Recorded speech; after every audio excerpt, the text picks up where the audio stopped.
Hey everyone, thanks so much for checking out the podcast. Today I've got Sadtiric. Sadtiric, maybe just introduce yourself and we'll get into the interview. Hi, my name is Sadtiric. I've been making YouTube videos regularly for about 2 years now. Technically, my channel started in 2007, but I took a 15-year break, work, school, you know how it goes. Yeah, I mostly focus on tech, gaming tech, things like that. Sometimes I'll do some music stuff, but that's on a different channel. Cool. Yeah, that's funny because so many of us are in this niche, like specifically the retro gaming niche, also dig music. I think Oh, yeah. Stubbs is definitely into music. Russ from Retro Game Core is definitely into music. I'm missing someone. Someone else is also like a full-on muser. So there's a bunch of us. I was talking with Stubbs recently. He's got his own music channel if you didn't know, but Yes. check it out. Yeah, Peter Peter Arvidsson. Arvidsson music. And Yeah, he's it's good stuff. But yeah, but what's interesting is he released a song the other day, and I've listened to his stuff, and I felt like that was one of his better songs, and it's just recently been done. Progressing as a muso, even now, without none of us have time really to do it.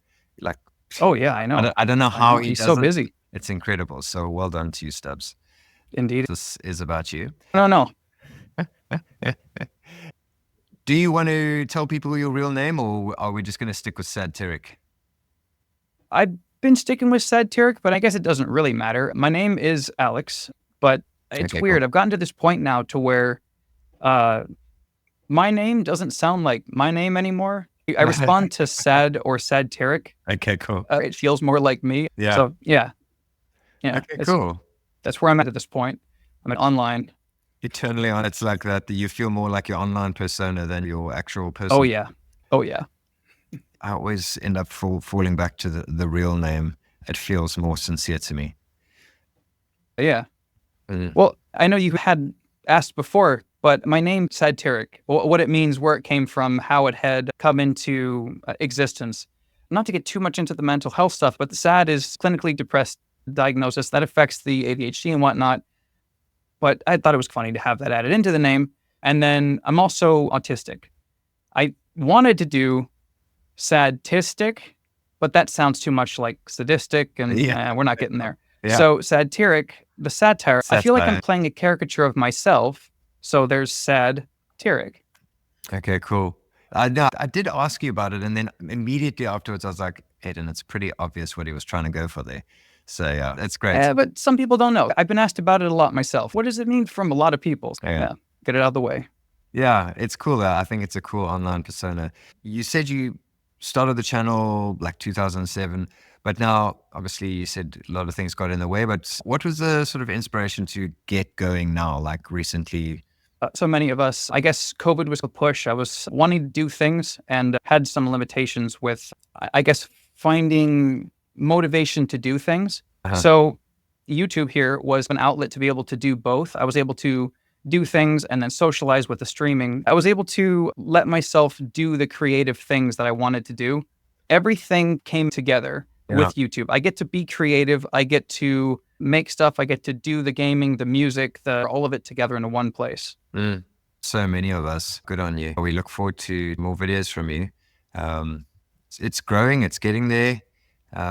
I connected with you in a few videos, and I think I responded to you about them. I have trouble with the anxiety side of things, and putting out edited content definitely takes more work and effort.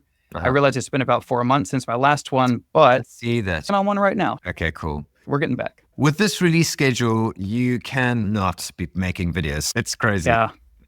Oh, it's insane. With Ambernick putting out a new device every 3 weeks. Yeah. You mentioned the streaming. So guys need to go check out your streams, get to know you there. If people are watching my stuff and think, why doesn't Adin stream? It's not really my thing. Go check out Sadtiric. You do the whole man in the corner playing games, doing stuff. That looks like fun. Oh, yeah. I miss out on all that stuff because of where I am. It's midday there for you now. Yeah. It's bedtime for me. Yeah. It's just past noon here. Yeah. And like I said, the release schedule is just so annoying because now, fortunately, I think for the first time, Retroid might send me the device. They haven't contacted me yet. But usually I have to wake up at 3 a.m. to order a device if I want to get it, which is just nuts. Oh, yeah. It's like that with me and Ambernick stuff. I know they don't ever have them limited, but this was a 3 a.m. drop, and all the rest of them have been too for me. Every single one of them. Okay. Yeah. Okay. I don't want to risk missing it, so I stay up. Hey, what's sleep? I'll catch up later. Apparently, the whole thing of catching up on sleep is a myth. My wife and I enjoy it. I heard that too. So you catch up, but it takes a week. Oh, yeah. So essentially, I need to do more mental health stuff because I feel like a lot of gamers ignore this aspect of this sort of lifestyle. It's all good and when you're in your 20s, but when you get to my age, staying up till 3 a.m. playing a game, you really feel it. Your body has always felt it. You've just been able to bounce back more easily. It's really bad for us. Like, it doesn't matter who you think you are, it's bad for you. Yeah, it's interesting you say that. I'm 34. I've had my own health issues that make me feel a bit older. We might get into that later. I definitely notice it. When I was a kid, there was almost a sense of pride to see how late you could stay up, how long you could go and do things. And now, as an adult, I'm just like, I'm going to go to bed at 9 or 10 p.m. and try to get up early and do that same stuff in the morning. Go to bed early. It's good for you. Yeah. I still struggle with that. I do often stay up late. I say it's bad for you, but it is what it is. Like, for instance, when am I supposed to get through Wolfenstein if not in bed with my Steam Deck at night? So it's terrible. But yeah. How are you enjoying Wolfenstein, by the way? I really like it. I don't know if it's the nostalgia of Wolfenstein 3D plus the fact that it's a really well-made first-person shooter. Yeah. I don't know. I'm not a big gamer. I didn't grow up playing the hectic PlayStation first-person shooter games. Yeah. I've never been into that. So for me, I'm learning all of it. And what was it? Fallout 4 was the first first-person game that I played that's like a proper game that kind of sucks your life away. That was your first. Yes. Yeah. Okay.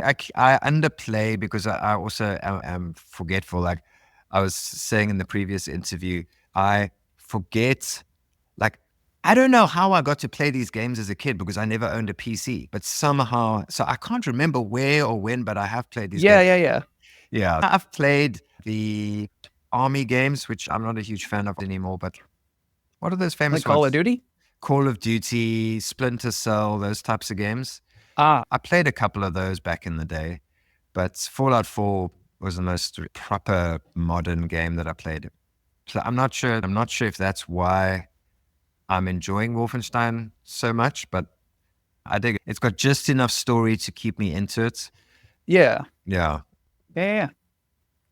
It's interesting. So I know we were talking just before about sleep and whatnot. When I had played Wolfenstein, the remake, I played the first one and then the second one back to back in a sitting. I didn't sleep that weekend, and that was a mistake. I suffered for about a week after that. But I liked them so much, I played them back to back. So the what's it? The New Order and the Colossus or whatever it is, the number 1 and 2. I forget the specific names of them, but yeah, the ones where they came back with the 3D Wolfensteins that's like very metallic looking. Yeah, I really enjoy it. There's something about it. I really like it. It's because I got Doom, which I enjoyed, but just not enough engagement for me. But this is like the crazy running around shooting of Doom, but with a cool like storyline, and the graphics are a bit more. Yeah, something about it. I get you. Cool. Okay. Indeed. So do you have a day job? I don't currently, not exactly. So I went to school for kinesiology, exercise science. I got a degree in fitness. I'll give you a very brief history here. But in 2017, I was diagnosed with stage 4 acute lymphoblastic leukemia. And okay. Yeah, because of all of that, then I had to have some body modifications. So I've got about 8 pounds of titanium in my hips and whatnot because they had to replace that. It's a whole long story. But good Lord, I can't really do a lot of what I went to school for anymore. Yeah. So the fitness stuff was set in the back burner, and like dove more into gaming tech, and then music stuff since then. Yeah. Yeah. Okay. Sheesh. So that's the intense. day job, just to get back to the question, is I train people who I used to train before, but they understand that I can't quite do the things that I used to do. I do personal training for, I think, 3 or 4 clients at the moment. Okay. But yeah, that's my main source of income these days. All right. Okay. So you do have a day job. It's just, it has a backstory. It's sort of. Yeah. Yes. Okay. So is the YouTube kind of the thing, like you're pushing and pushing it because that's where you want to go, or what's the plan there? Yeah, so I always wanted to make content. I wanted to create videos. I'm a kind of guy who sends little shorts to my friends. I'll even edit up a little video and send it just to my friends. And I figured, okay, why not start doing this a little bit bigger and a little bit more public? But I've always liked making content, making little shorts or whatever. And YouTube has become, with the disabilities that I've been gifted, my main kind of way forward. I think I can do my hobbies, I can do the creation, I can make the content, and I can do it all and make money with it. Yeah. So why not? Why not make that the career? That's where I want to go moving forward. Yeah, exactly, man. Okay, cool. Yeah, let's jump because you mentioned, yeah, okay, so I never knew about the leukemia, and that's just crazy. And then It's you all good. People can't really tell. yeah, yeah, that's, you've been through a serious battle. And then you mentioned that towards COVID, a bunch of other stuff started to crop up. I think you said you only recently, like beginning of this year, stopped wearing a mask for, I think you said mostly from anxiety reasons and all that sort of thing. It was partially anxiety, but it wasn't just because of COVID. It was also because I had spent from 2017 up until, what would that be, 2022, being at high risk for any kind of infection. I couldn't even go to restaurants or buffets or eat certain foods. Yeah. So for me, it was a major anxiety. COVID was just the cherry on top.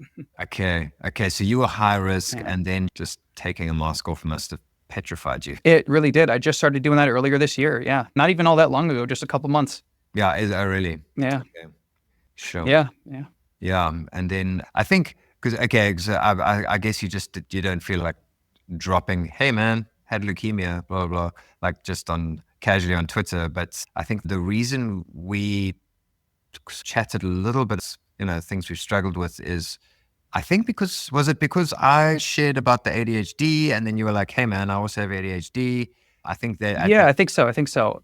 Yeah. And I think you might have also I think it was either on Shem or Tech Dweeb's interviews. I think I was commenting on it. I think we started connecting there and then followed each other on Twitter. And then, just been talking ever since. That was a couple of months. Geez, that was like 6 or plus months ago now, I think.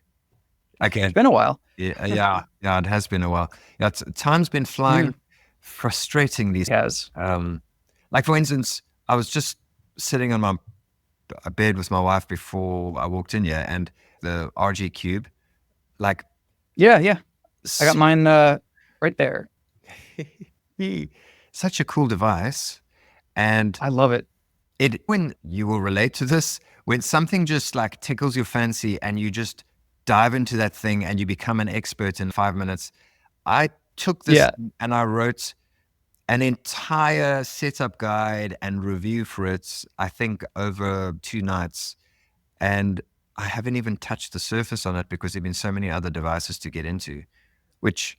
It's so many devices. It feels like it's every week, but it's every 3 weeks there's a new Anbernic. Yeah. Or a new, I guess Retroid takes their time a little bit more, but new Anbernic, a new POW Kitty, something. That new XU Mini looks really nice. It does. Someone mentioned that, someone was talking about, my Discord is not very good. So for viewers, if you go there, you can chat to other people. But go check it out. I'm just so bad. I'm over there. Are you? Cool, thanks. Because I don't know what it is about Discord, but I really struggle with it. But anyway, someone was talking about the XU Mini, and maybe it was you, but it does might have been intriguing, and I haven't even looked at it. It's just, selfish, but as a content creator, I'm really frustrated with it because there's just so many things, interesting things that we could be making videos about, but we're like, hey, the new thing, hey, the new thing, hey, the new... I feel like I'm doing that every 5 minutes, and it's driving me nuts.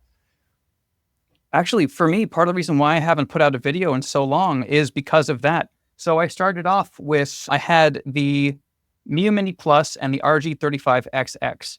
And right about then is, I guess, where I not started, but that's where I restarted. I've been doing emulation stuff for a long time, but we'll get to that later, I'm sure.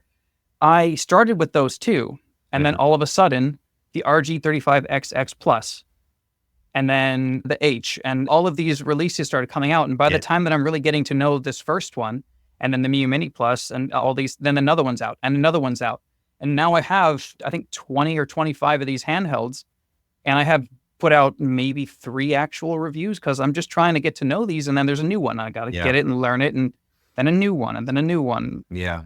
And isn't that like that is a difficulty for people with autism, is you're focusing on one thing and then someone over here is going, hey, but there's another thing over here. And you're like, but I'm busy with this thing. And it's very difficult to move on. And then there's a whole anxiety thing attached to that as well. So I can imagine struggle. I struggle with it. I can imagine it's hard for you too. Yeah. It's with autism, it's like you have to finish something before you start something else. Yes. Or at least it is for my version of autism. So because I never finished my full take on the 35XX, the original, I just moved on to the next. I never finished the thought on the Plus or the H or the Flip or the SP or whatever it is, all of these different things. I'm trying now to go back and restart. But when I was talking to Stubbs about this, he was saying I should start at the newest and work my way backwards. So I'm doing that currently. Not a bad idea, because the newest will get you the most views, and then you can work backwards. So what I would do, if I can throw my 2 cents in there, is start with the newest and just do a flashy video, like a typical That's thing. my plan. Something that's going to get lots of views. And then as you work backwards, just find the thing that no one else spoke about. Yeah. That's I've got some points. Yeah, cool. Because I still do it, especially when, for instance, the RG40, what's it, that one that you were just showing now? The 40XXV or the that one, horizontal one? So Lit NXT is sometimes, or what's the other one that sends me, the other shop?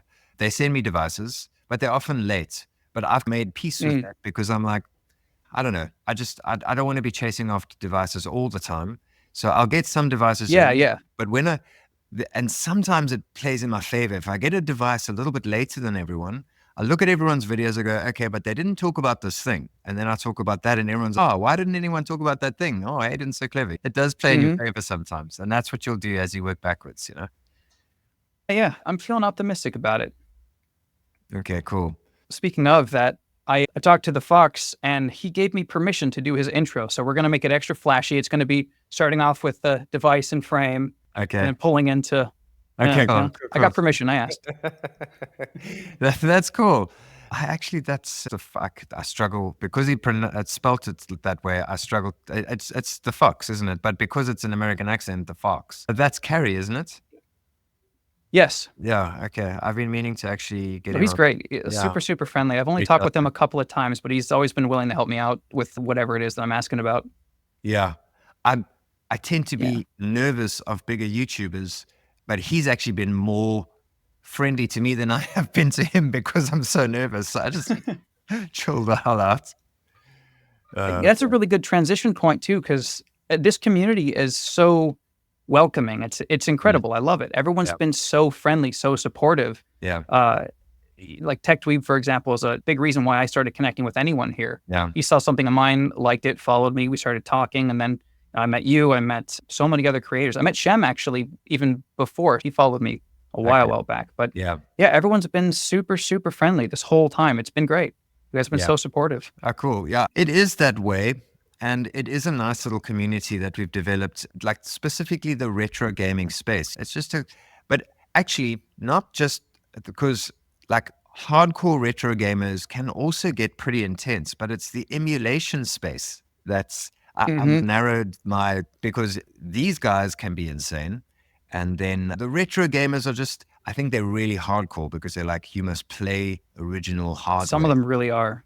Yeah, they have graded copies of sealed games and stuff, and it's too much for me. Yeah, which I get it, but I thought this through, because the last person who was on my channel was like a modder. So she's very much into original hardware and a modder. She's not intense, like I just explained, but a very nice person. But it got me thinking, because I was like, because I started out like her. Why didn't I stay that way? And I realized it's just access. She lives in New York. I live here. And if you go on Facebook Marketplace here, like for me to find a Game Boy game cartridge, an NES cartridge, any of that stuff, like I just can't find it. And so eventually I was like, oh, screw this, dude.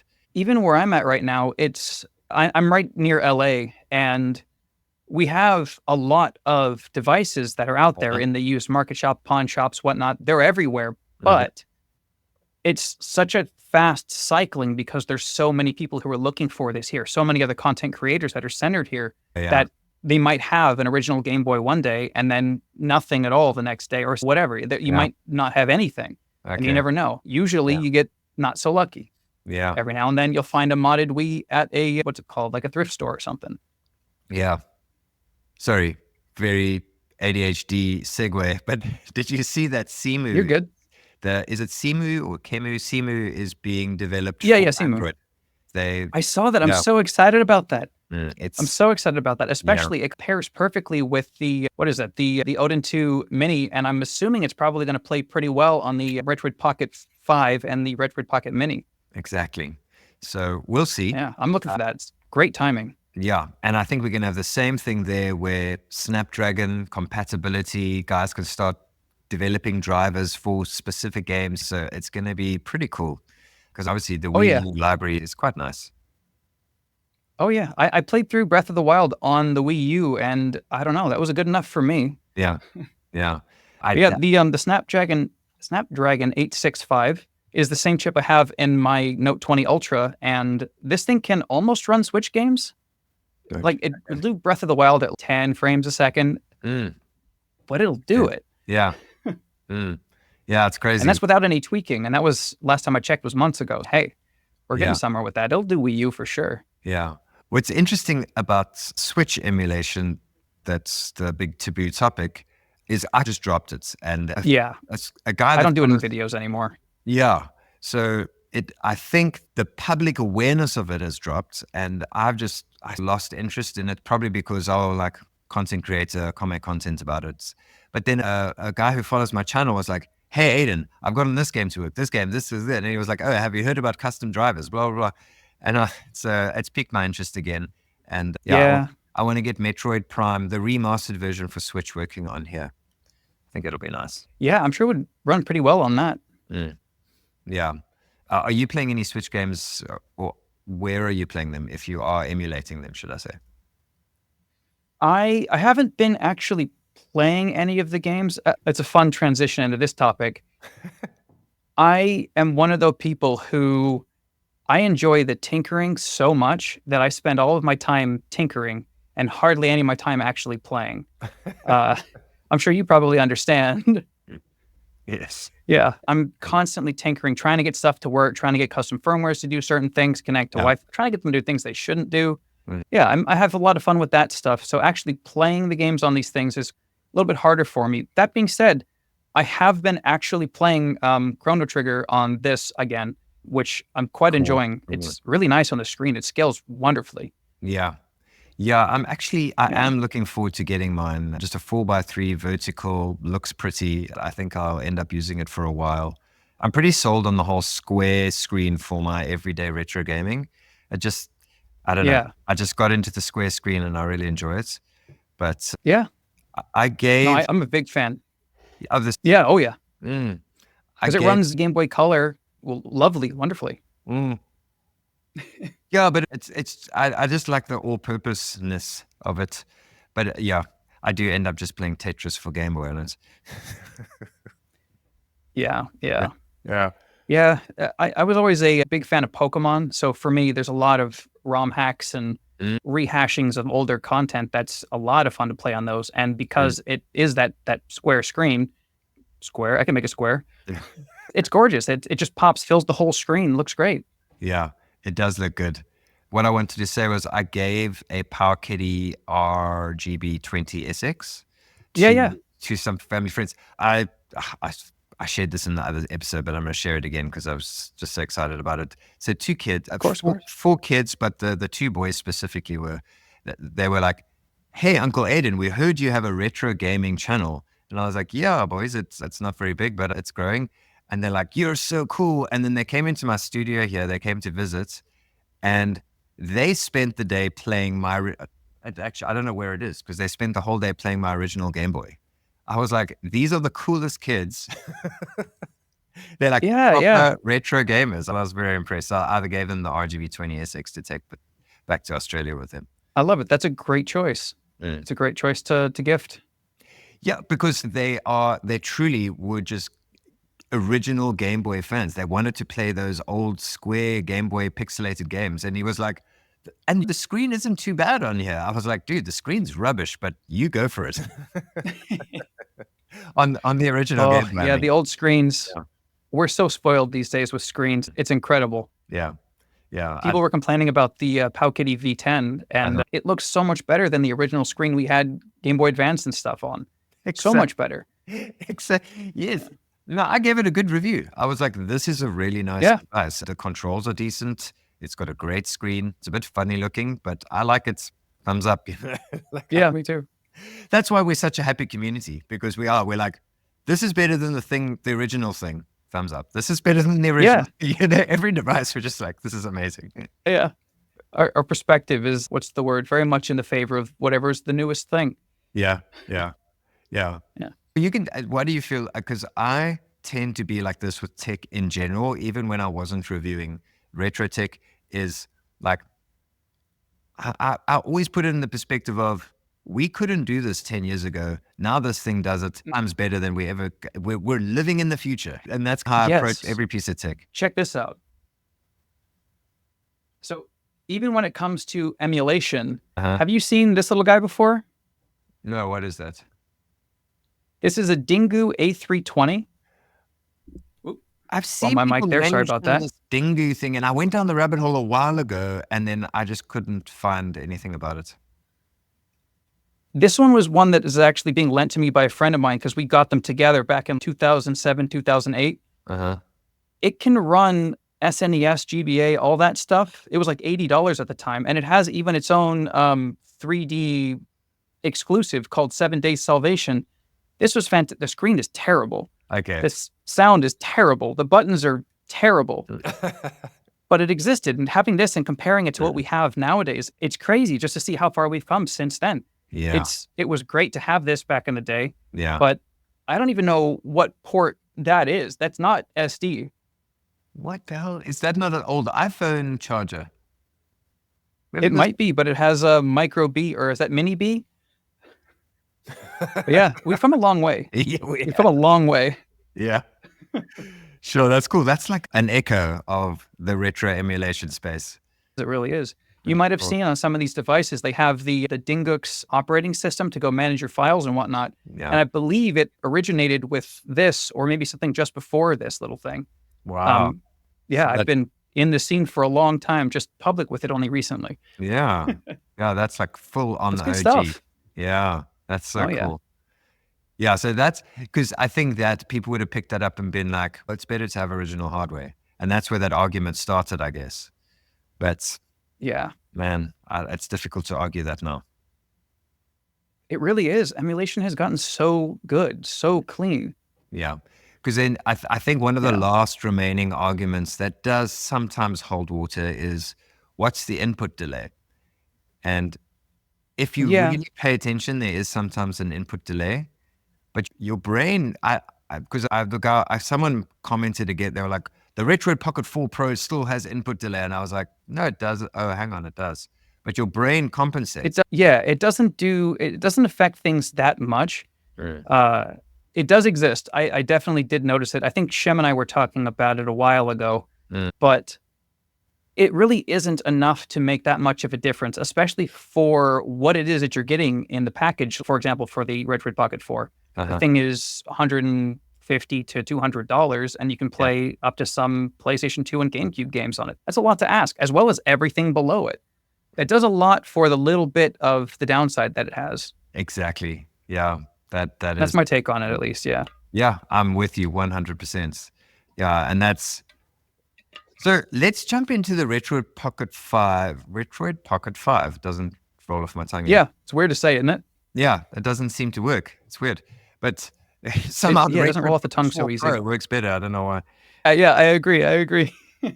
How do you feel about it? Yeah. What are you thinking of the device? What do you think of the specs? I'm in this weird spot to where I really can't afford it, but I'm going to anyway. I'm going to be selling off the Retroid Pocket 4 Pro. Okay. Don't hurt me. I know you love it. But man. I love the ergonomics. I like the fact that they're using the AMOLED screen, the combo. I've got mine. Where is it? It's on the shelf somewhere. It's over there. But I really like what they're doing with it. The fact that they're using the same chip for both is kind of genius in a way. You get to pick your form factor, but then they have the discount for getting both at the same time. My main issue is that I like all of the colors. I can't pick one. Yes, I did a post. I haven't read all the comments, but one guy I responded to, because I think the GameCube one is, I think, I actually think it's going to sell out really quickly. So if you are going to buy it tonight at you said it's 6 p.m. for you, I reckon. Yeah, 6 p.m. my time tonight. Yeah, get in there for that Game Boy GameCube style, because everyone seems to be going for it. But for me, it's that or the white. I'm a sucker for a white device. I was leaning towards the white because I didn't get the Odin 2 in white. Yes. Or the Odin 2 Mini in white.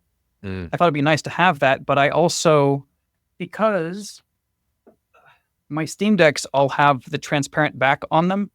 Well, I say all, I only have two, but I like the transparent back. Yeah. And I know they're selling the transparent back for the Retroid Pocket 5. Yeah, you know what's up. I want to get either the green or the teal back for the white RP5. I think that would look nice. Yeah, that could work. Yeah, I like what because they're trying to be the playful AYN, and obviously lower spec, lower price, all that sort of thing. And everybody loved them for their fun, transparent colors, which they didn't have. Yeah. But then they did the transparent. It's weird that they don't have any. Yeah, but Chris from Retroid said to me, it's because they did the glass front. That is the reason. I think. Oh, that makes sense. Gluing a glass front onto a clear plastic is going to look weird. It probably shows up bubbles or something. I don't know what it does, but it doesn't. That makes a lot of sense. Yeah. So, but then they did the clear plastic backs, which I think was a good compromise. It's like my Steam Deck. I agree. I'm never going to put the clear plastic front on. No, me either. But I've got the clear black. The clear back. Yeah, I was watching for the front. You got to fully not delaminate, but fully remove the adhesive on the screen and then reapply new adhesive. And not doing that. Yeah. No. When that dude, the guy that does all the, he always jumps in on the like super technical stuff online as tech tips. When he walked in, he was like, dude, he like just shook his head. He was like, He said that was hard, taking the front off. Yeah. I was like, I'm not doing that. Yeah, and it's unfortunate too because they have that screen mod, but it's not worth it. The OLED is great. The LCD is great. Yeah, I don't mind the LCD, but that screen mod actually messes up the performance. It messes up battery life because this device is a technical balancing act, and putting on a different screen, it really is specific device, messes it all up. So I'm happy just to keep it the way. Yeah. It really does. The OLED is a little bit more efficient and has a slightly bigger battery, so it works more in its favor, but then it doesn't need the new screen, so you're set. Yeah, exactly. Yeah. Cool. Okay, so Steam Deck. So Retroid Pocket 5, you like it? Because apparently there's a whole lot of drama I do. online about it. One of the other retro gaming channels commented on my channel. He's a bit irate. He basically said he was like, it's rubbish. For the price for the chipsets, it's absolute rubbish. I was like, dude, that's a little extreme. I have a counter argument to that. My flagship phone, oh, by the way, there's me and my wife. My flagship phone that I got 4 years ago was around $1,300 with that same chip. Only 4 gigs more RAM. It does a couple more things. It has the camera, microphone, all that stuff in it. But this was $1,300. Getting that same chip in a device only 4 years later for $200, yeah, I take that as a win. And it has an OLED screen, and it has good buttons, and it's crazy. Yeah, I think that is a solid steal. Point. Yeah, I'm glad we recorded this because then we can use this clip in one of our reviews of it. I'm planning on using it in one of mine. Yeah, that's a really good point. I think you made it on Twitter on I don't know one of the threads in Twitter. Either Twitter or YouTube. Yeah. Yeah, you definitely made that point, and it's a very good point. I don't know. That's why I say, put things into perspective of the story of where we've gone and where we've come from, and just, man, we are in a very lucky place right now. Oh yeah. It's really nice. Like you were saying in a recent video, we're in like a golden age of emulation and retro handhelds, and it's almost like we have too much. Yeah. Yeah. And I don't want to be the guy in history who was like moaning the whole time about it. And then 10 years Yeah, from now, yeah. I No, you look try to back. enjoy what you can. Yeah. Because, yeah, literally in 10 years' time, we're going to look back and be like, bloody hell, that was amazing. Yeah. Oh yeah. Yeah. I agree. We're gonna miss it. We're gonna miss the Ambernick drops every 3 weeks. Yeah. Right now, I'm irritated with them. But okay. So I am moaning about that. Yeah. Okay. So I wanted to segue into sort of more mainstream stuff. So you say you've got I only have 2 Steam Decks. I've moved like hell and high water to get this thing. Because I tech dweeb. I know. I said, he's been on my mind. I must message him. And what are you playing on your Steam Deck right now? So when I'm playing, for the most part, you know what? Let's just jump on real quick. I'll take a quick look. Oh, of course. Is it fully powered down? Did I leave it that long? Dead. Okay. So he's not. I've been playing actually a game called. I must have left it because I was playing on the LCD actually, which is right here. I was playing a game called The Golden-Eyed Ghosts, and really enjoying that one. It's like a combination of Zelda and Elden Ring in a weird way. Okay. It's not the best game, but it's enjoyable. It's fun. Yep. Music's good. It's an interesting little game. That's the thing I've been playing the most lately, outside of, I guess, have you played or seen Persona 3 Reload? No, I know about Persona, but I've never gotten into it. No. It's a very different kind of energy, but I played the original on the PS2 and I really liked it. So when they did the remake, and it plays really well in the Steam Deck, I'm always impressed with what that thing can do. I've been enjoying it. A good time. Been inching at it, but yeah. Yeah. Okay, cool. All right. So I'm having a look here. Okay, I feel like I mentioned this like way too many times, but I've been working through The Walking. So I played through most of The Walking Dead, the Telltale series, on my PC before the Steam Deck arrived. And I love that game so much. I love the series, the whole franchise so much that I just started it from the beginning again when I got my Steam Deck. But then I love it. But then I've been down a few rabbit holes while I've been playing through that. For instance, Fallout. I never finished Fallout because it was just taking over. What's his name? Aish. There we go. Okay. I'm going to pretend like I think he recently left retro handhelds. Really? Oh, drama. Anyway. Within the last 2 or 3 weeks, I think. Okay. We'll just skip past that. But anyway, Aish, he recommended that I play Fallout 4. But I don't think he recommended it because he was like, dude, that game will take over your life. And it did. I was just sitting in front of my desk and I was supposed to be getting back to a client and I was like, nope, I need to stop. So I haven't played that game for a while. But did you get into the modding scene? No, I haven't. I must say the Steam Deck has been, because I needed to justify the purchase. I was like, I'm going to make lots of Steam Deck content, and I haven't. And the reason, this is just for me. Like, I've got so much work to do with the channel. The Steam Deck has just been just for enjoyment. So, like, literally, the only sort of ADHD hyper focusing I do with my Steam Deck is deciding what game to play. Yeah.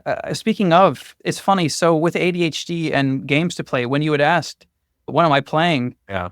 That's such a big question. I know I've posted about this publicly on Twitter, but I'm in the middle of about 50 games right now. And I'll play like an hour of one, and then I'll move on to another, and then another.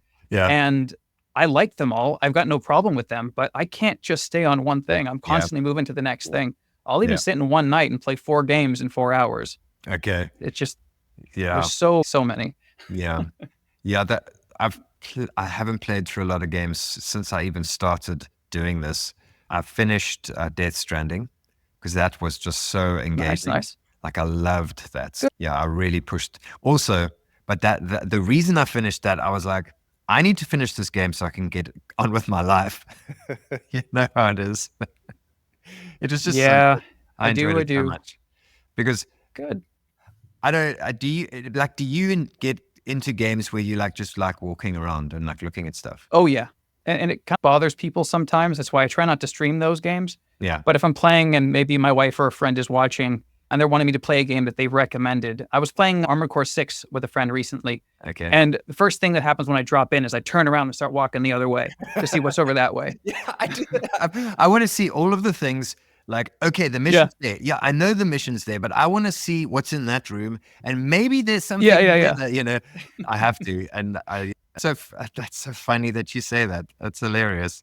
It almost doubles my game time every now and then because I happen to be like, oh, I want to go over there. Can I jump on top of that building? I wonder if I can get inside that. Does that wall break? Yeah. Oh, that's so good. Yeah, we just found some seriously common ground. Like I remember. Oh yeah. What I do remember, because I said I can't remember how I played all these games because I never owned a computer, I never owned a console, like I didn't have any of these things. But all my gaming, what I do remember is a friend or a cousin breathing over my neck, getting annoyed with me. Yep. So Same here. like I'd play Wolfenstein 3D on a friend's PC, and I just remember him being like, "Why are you going in there?" And I'll be like, "Because I want to see what's in there." No, but they get so upset. Like they're telling you where to go. I want to do this. This is a game. I'm having fun. Yeah, exactly. You're having fun. That's the whole point. Oh man. Exactly. You get it. I feel like so many people miss the point. This is all about having fun. Yeah. It's all about having fun. Exactly. Yeah.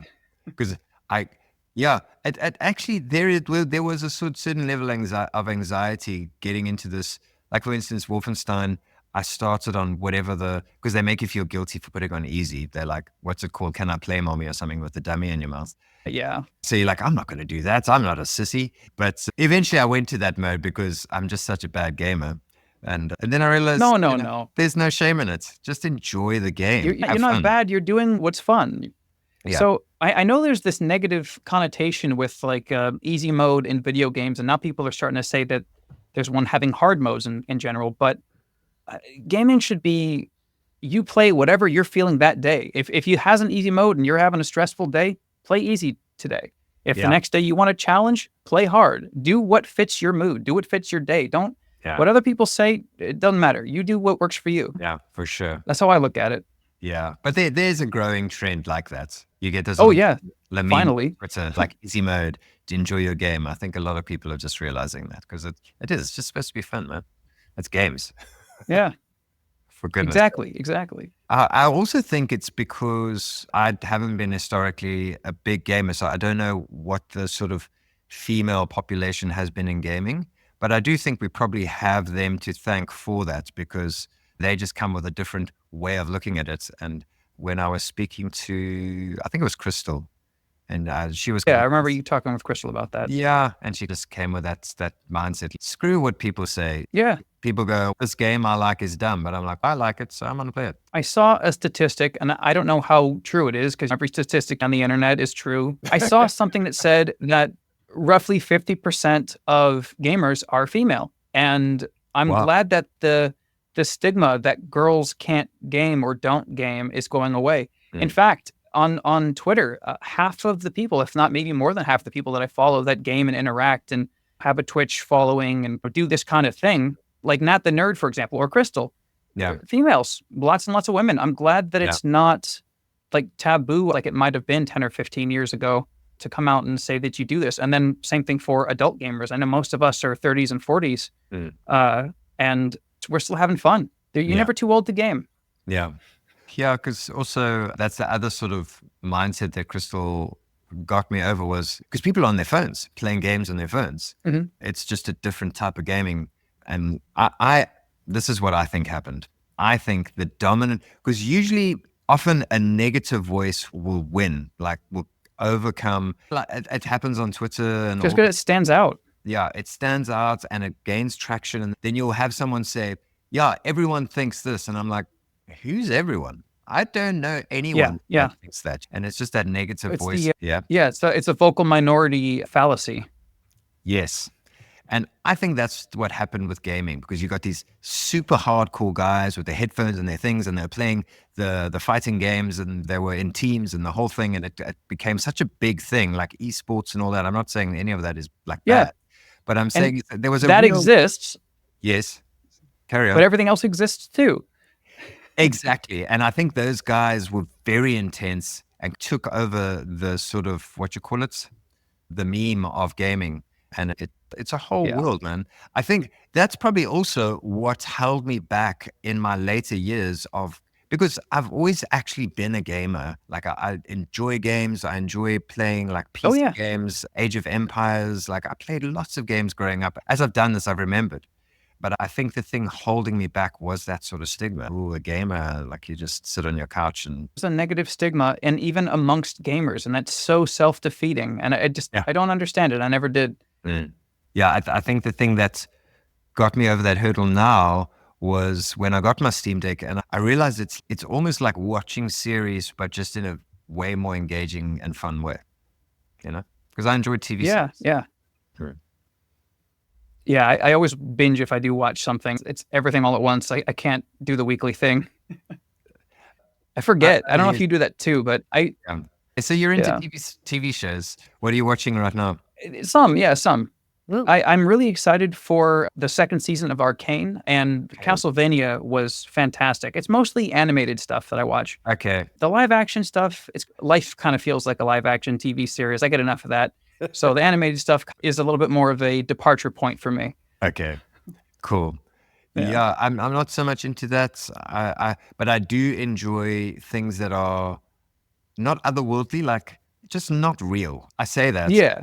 I made a funny like remark on Twitter where I said, because I've been through some shit in my life, and so I wrote there because I think I said it to my wife like early in the week. I was like, we've been through enough trauma for one lifetime, and then literally 2 days later, I was like, hey, what true crime are we watching on Sunday? Oh yeah. I watch a lot of horror movies, so I feel like that's maybe not always the case. Yeah. My wife and I, we love horror movies. Yeah. Okay, cool. Yeah, but horror is still not real. And that's what I'm Yeah, it's mostly definitely enjoying. fantastical. Yeah. Yeah. Yeah. Like The Walking Dead. I love The Walking Dead like so much. The reason I like The Walking Dead, sorry, it's segue out of like horror, but Yeah. it's horror, but I just love the social commentary of it all. Every time I watch it, Yeah. it makes me appreciate what I have in life. I know that sounds weird, but Oh, no, it isn't at all. yeah, I enjoy it. Because, yeah, I mean, you see what they're doing in there, and you know that you and the people that you know don't do that kind of stuff. You wouldn't stab each other in the back. You have a safe and good home life, I guess. You have this comparison, this separation, I guess, from that. Yeah. Yeah. And it makes you appreciate life. I get it. Yeah. Okay. So you mentioned you married. You're 34, 35 around there. 34, yeah. Okay. How long have you been married? Yeah, I got married this year. Oh, really? Oh, wait. Yeah. You're the guy. It was on 420. Yes, I remember. Okay, cool. Yeah, it was her idea. Her idea. Cool. We had it was a lovely wedding. Yeah. Luckily, it's legal here, but it was so funny. Very short aside. I don't know if this is going to even make the cut, but yeah, the cameraman handed me and my wife blunts to take a photo at the end. Okay. And asked us to smoke them. And I've got really bad asthma, so I can't. So we've got this one photo of her just like, got it out and draping it over and everything. And I'm just like trying to stay away so I can still breathe. It was a good time. That's so funny. Yeah, I've grown up in a very sort of innocent, sheltered way. And I've gotten more like liberal and open-minded as I've gotten older. But it had never crossed my mind. I'm born on the 20th of April. And the Stubbs was like, I got married on your birthday. Yeah. And Stubbs was like, 420, bro. And I was like, what do you mean? That's funny. That's really funny. Yeah.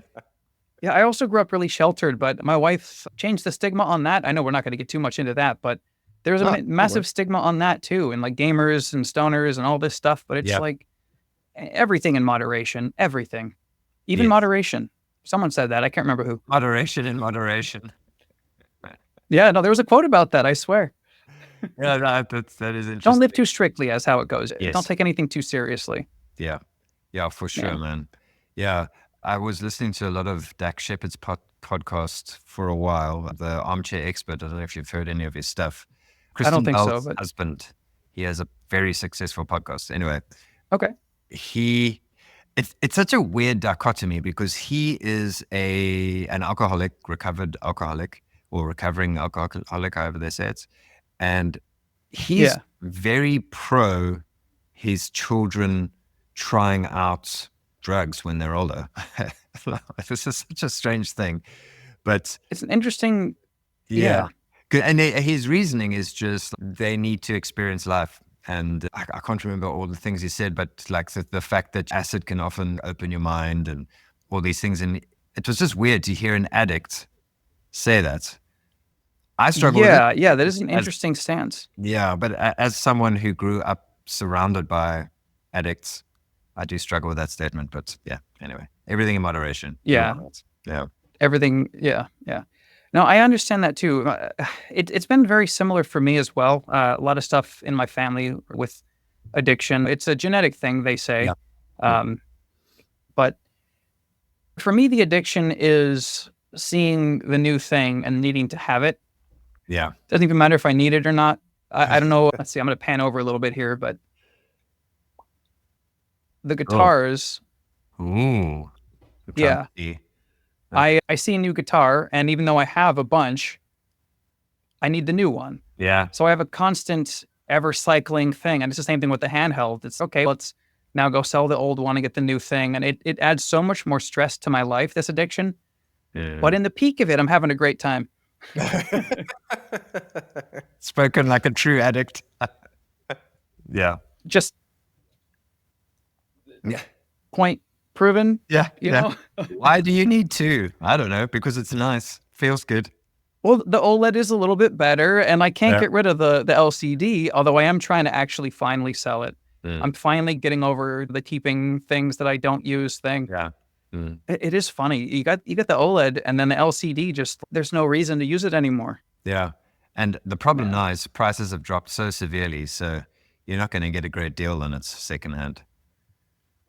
Oh, yeah. It is what it is. Yeah. But about that addiction, because I was thinking, it just hit me again, because I know, like, what you call it, in theory, the fact that ADHD is very similar or is often aligned with addiction, but the thought process with ADHD is so similar. And it dawned on me recently because I've been very into my drones. I built FPV drones and fly FPV drones. I don't know if you've seen with the goggles and you fly around and Yeah. I saw what was it, that 8-minute video you were talking about, the future of gaming and flying the drone and everything? Yep, that's. Yeah, I love that video. It was great. Yeah. But it's nice seeing you just enjoy it and just chatting. Yeah. Yeah, so I'm enjoying it, but at the same time, I do need to be very careful because, and I don't know if you find this with your life, I get into something that I enjoy, but somehow slowly the sort of addicted mindset starts, it's like a gravitational pull, and eventually the two meet, and then the thing I'm enjoying starts to feel like gross.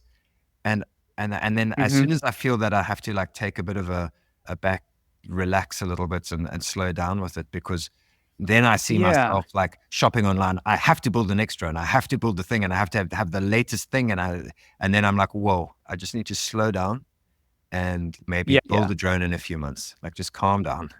I think I look at it a little bit differently than you do. But I have a very similar experience where I'll get into something and I'll get so into it that I'll feel like it's my whole new personality. And with the ADHD, there's also this hyperfixation and then dropping it in 2 weeks and moving on to the next thing.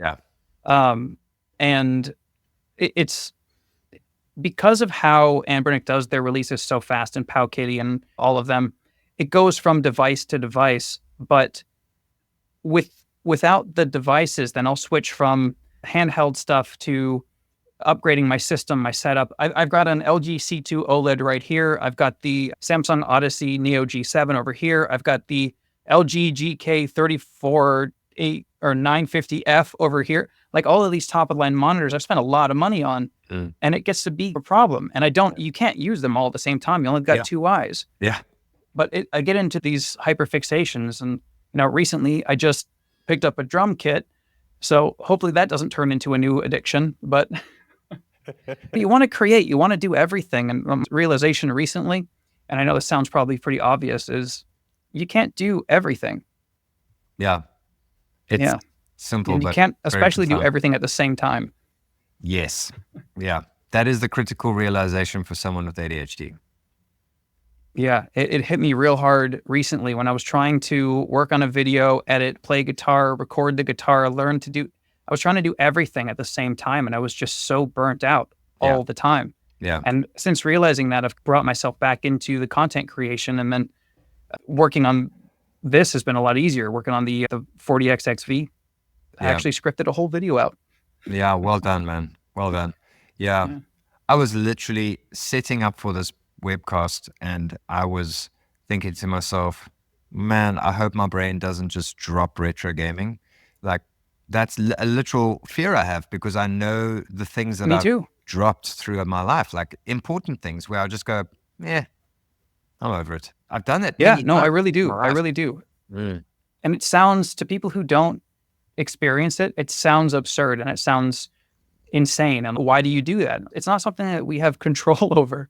It Man. just sometimes it disappears and all of a sudden your new fascination is, I don't know, crocheting or 3D printing or something.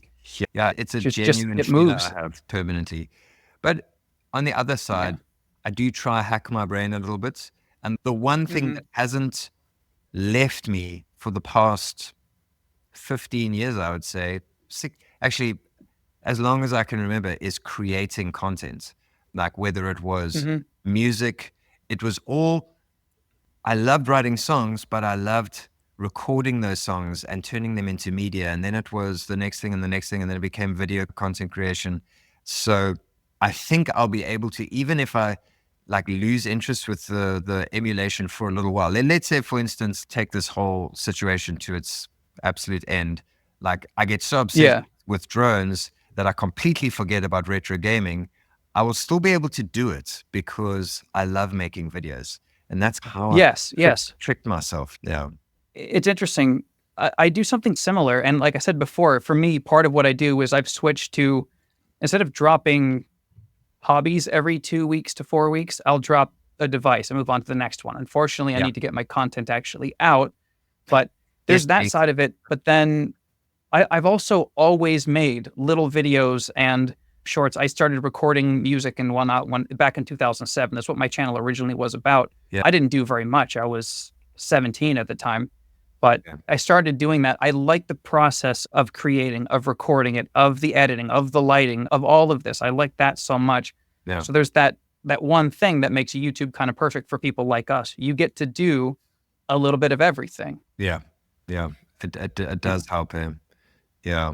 But it is a struggle. Constantly. I think there's going to be the ADHDers who watch this and be like, oh man, I so feel you. Catharsis. And then you're going to have Yeah. guys going, it's not a real thing because it doesn't sound like a real thing. Honestly, like sitting from the It outside. doesn't. Even to me, it doesn't sound like a real thing. It sounds Sorry. like we're just, it really, we sound like just millennials moaning about things that aren't real. Yeah, but I love it.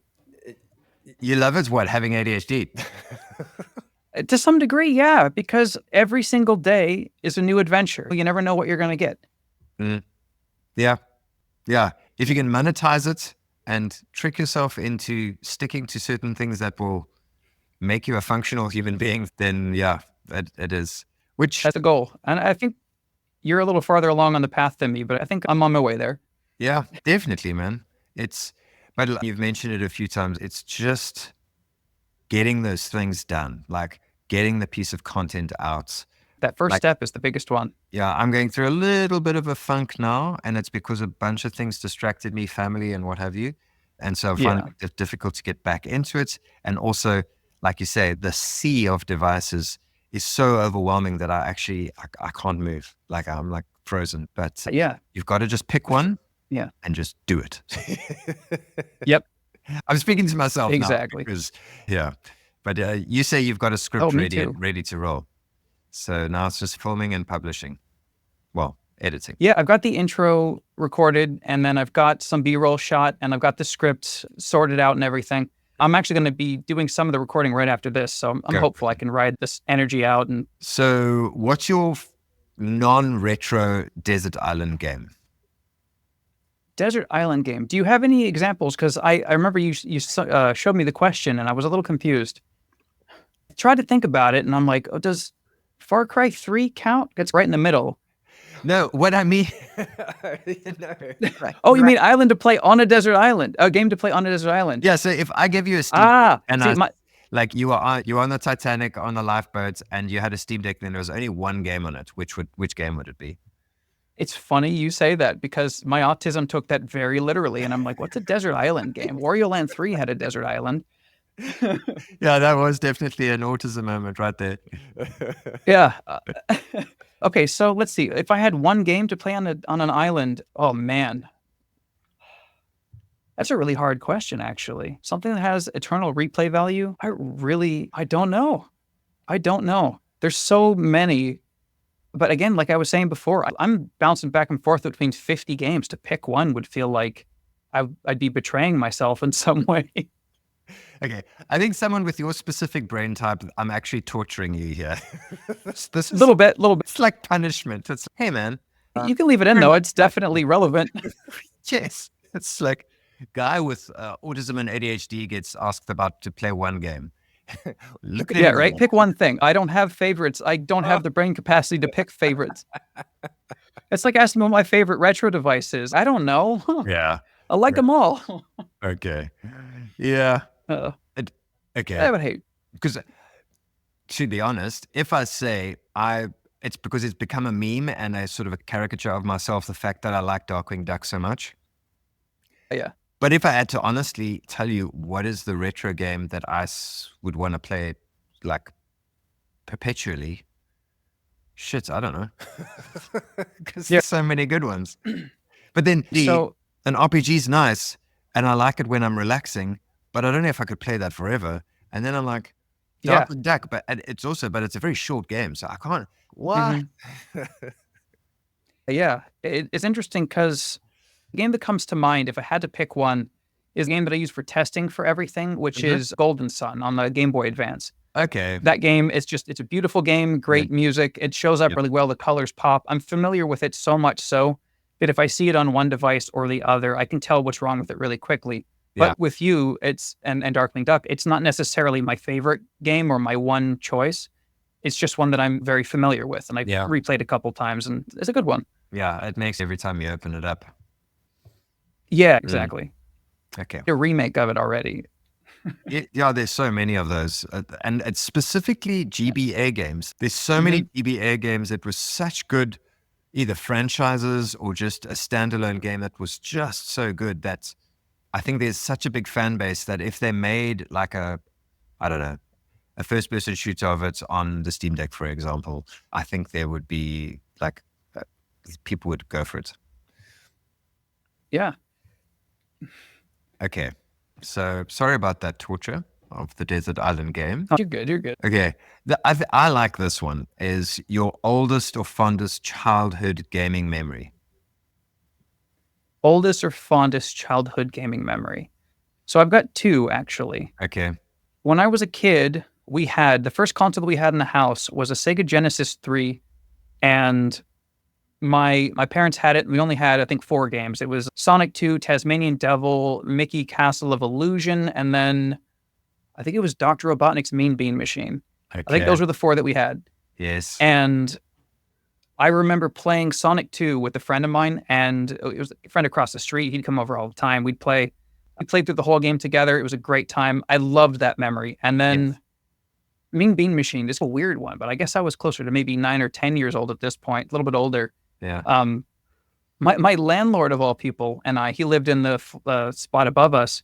We would play Mean Bean Machine together, and it was a blast. We would just do the competitive me versus him, and it was a lot of fun. It was the weirdest thing looking back on it and saying it out loud now, but it was a great time. Yeah. Yeah. I love those memories, like just those deep-seated memories. Like mine is of Atari. Yeah. And dusting off. Even then, it was old Atari in my aunt's cupboard and playing it. Those memories are wonderful. And by the way, those are great Sega games. Like all the Sega games you had were like classics. Oh yeah, the Castle of Illusion is still one of my favorite games. When they remade it on the PS3, I was so happy, and it was such a good remake, in my opinion. I haven't seen it, so I must look that up because I do like the original. It's really good. It was a really good remake. I was surprised how true to the original that it was. Okay, nice. I'm going to look that up. Yeah. I don't know if you saw this question. I don't know if you want to answer it, but what is the thing you've done that you're most proud of? Let's see. The thing that I've done that I'm the most proud of, this is going to sound kind of cheesy, but it's coming back to YouTube after taking a 15-year break. I'm really proud of myself for letting myself get back into it and to allow myself to, even though I'm not going to be the best, and I know I skipped that 15 years of learning and growing and creating and whatnot, where I probably would have been a lot bigger by now. Yeah. But allowing myself to start and come back to it and do it without judging myself, I think that's the thing that I'm the most proud of. Yeah. Cool, man. Yeah, well done on that. Okay. I probably should reorder this, but this is like a negative one. But absolute worst YouTube comments so far. It's funny because it's relevant and it's got a funny story. It has a happy ending. Okay. So when I first started the channel back in like 2007, 2008, I did a cover song and I forgot to put the bass in and my vocals weren't loud enough. And I was 17. I didn't know what I was doing. Yeah. I still don't know much more than that, but somebody commented on it. They were a little bit rude and judgmental. And I don't remember what the comment was exactly, but they were basically criticizing, basically a kid making music and posting it on the internet, being like, hey, it's not good enough. Yeah. I found the comment about 2 years ago, commented back on it. And then the guy replied. This was a 17-year gap. He replied recently. The guy replied and he was like, I'm so sorry. I didn't mean anything, for the time and for where you were, you did great. It was really funny and I'm glad it had a happy ending. That's amazing. It's so strange because I had a very similar thing. I made a music track on YouTube and this guy went after me. He was like, his complaint was actually proof to me that I did really well because he was like, there's absolutely no ways you recorded this live.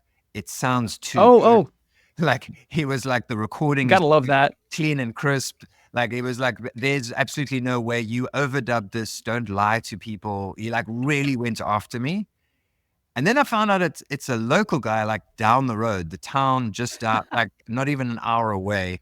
And that's too funny. It's small town. So eventually I like actually bumped into the guy. We were both filmmakers. So I ended up working with him at some point or like associated with him. That's too funny. Yeah. And then I don't know if it was face to face or on the actual thread, but it was years later, like quite some time later. And he came, yes, I was at the camera shop and he walked up to me and he said to me, hey, Adin, I'm so sorry about what I said. Oh, and wow. I think because I responded saying, I really did record this live in the forest and like I overdubbed it because I had a click track in my ears and then I overdubbed a whole lot of tracks live. And he just apologized and just said that anonymity online just got the better of him and he's sorry. So yeah. It happens. Yeah. Crazy, hey? But that's funny. Yeah. I'm glad yours had a happy ending too. Yeah. Yeah. Amazing.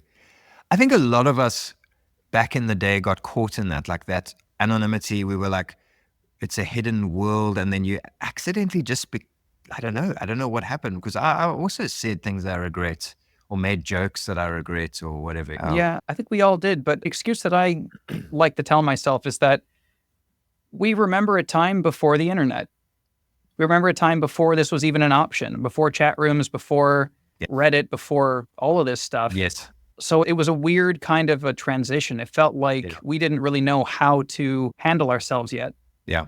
So I think we paved the way for the future generations on how to have online social etiquette, I guess. Yeah. It's definitely better than it was. Oh, for sure. My opinion, at least. I think these are way better than they were. Yeah. I think we still get the idiots, but I think people have managed to find each other on the internet, which is really nice. Yeah. Yeah. Definitely. Cool. Okay. So where can people find you online? So I was supposed to share your channel more as we spoke, but going through your channel, I realized you do a lot of live streams. So I would recommend people subscribe to your YouTube channel and look out for the live streams, then put a bit of pressure on you. There's a new video coming soon. There's going to be a lot more if I can keep myself on task. Okay, cool, man. So that'll be nice. And we mentioned Twitter. What's your Twitter handle? Twitter handle is just, was it twitter.com or x.com/Sadtiric? Is it Sadtiric as well? Okay, cool. And Mm-hmm. are you on Discord? Yes, you are. Yes, I actually have my own Discord, and it's actually Really? linked in the link tree that's in there. Okay, cool. Okay, the link tree on YouTube. All right, so okay, people can't see it now, but okay, cool. There's a link tree on his YouTube. Go check out all the links. Your music is there. So yeah, and I'm moving the music over to the Sad's guitars. I'm going to change the name of that one to Sad's music because now that I got the kit, it's not just guitars. Okay, cool. But yeah, thank you.